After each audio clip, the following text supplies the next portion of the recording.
Hey guys, today's topic of the video is going to be about an important topic in literary criticism, which is Wordsworth theory of poetic diction. In this video, we will be discussing the introduction, definition, limitations, and criticism by S.T. Coleridge on the Wordsworth theory of poetic diction.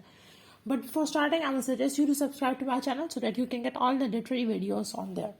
Also follow me on Instagram so that you can get all the literary related updates from there. So starting with the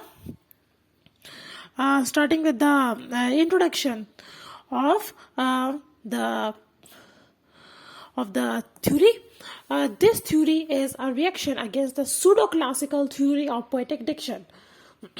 Wordsworth wanted to add humble and rustic life in his poetry in order to make poetic theme simple.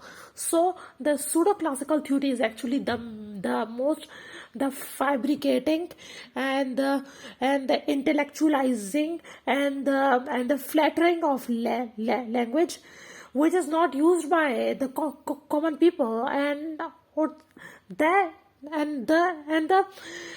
mass that was not appealing to mass. So in contrast, Wordsworth has organized his theory to make poetry appealing to common and rustic people. So that's the theory of poetic diction. According to Wordsworth, a poet is a man speaking to man, and for this reason, the language of the poetry must be language of the common man. Pseudo-classical theory of poetic diction suggests that the language of poetry should be different from the language of prose. Wordsworth says a poet can communicate best in the language which is rarely used by common men. Wordsworth rejects the artificial language and prefers the language which is used in communication by common people.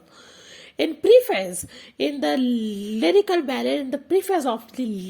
lyrical ballad, Wordsworth says to choose incident and situation from common life and a selection of language really used by men.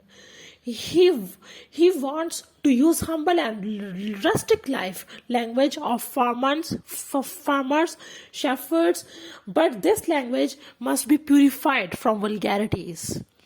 Wordsworth allowed the use of meter for an order and arrangements of word. Using the simple language has a lot of advantages because this rustic language is highly emotional and passionate. This language comes from the heart and goes straight into the heart of people. Through this language, truths about human life and nature can be easily and clearly revealed and conveyed. So moving towards the limitation, what was the limitation in this theory? Wordsworth's theory of poetic diction has got a lot of contradictions. I'm discussing one. Wordsworth doesn't define language, what language actually is. He doesn't clarify the concept of the definition, the definition of language. It is unpredictable whether Wordsworth means language a collection of words, an arrangement of those words, or use of figure of speech. What does Wordsworth language defines? Is it a collection of words? Is it the arrangement of word, or is it the figure of speech? So going towards the criticism of Coleridge on Wordsworth's theory. Coleridge was the first person to criticize Wordsworth's theory of poetic diction. He criticizes a theory about language and exposes its limitation. He further says that language of poetry and language of other aspects of human life wouldn't differ. There would be any difference left. There shouldn't be any difference left. If meter is used, and second is if meter is used, then the order of words in poetry is bound to differ from the prose, and it does so differ in the poetry of Wordsworth himself. Coleridge suggested that there is and must be some important difference between the language of prose and metrical composition. So Wordsworth, so Coleridge, S.T. Coleridge, Samuel Taylor Coleridge is wanting to have a significant difference between the language of common life and the language of poetry. Coleridge objects the use of word real. He doesn't like the word of real. He doesn't like real. According to him, every man's language varies. According to this to extent of his knowledge, the activity of his faculties, and the depth or quickness of his feelings.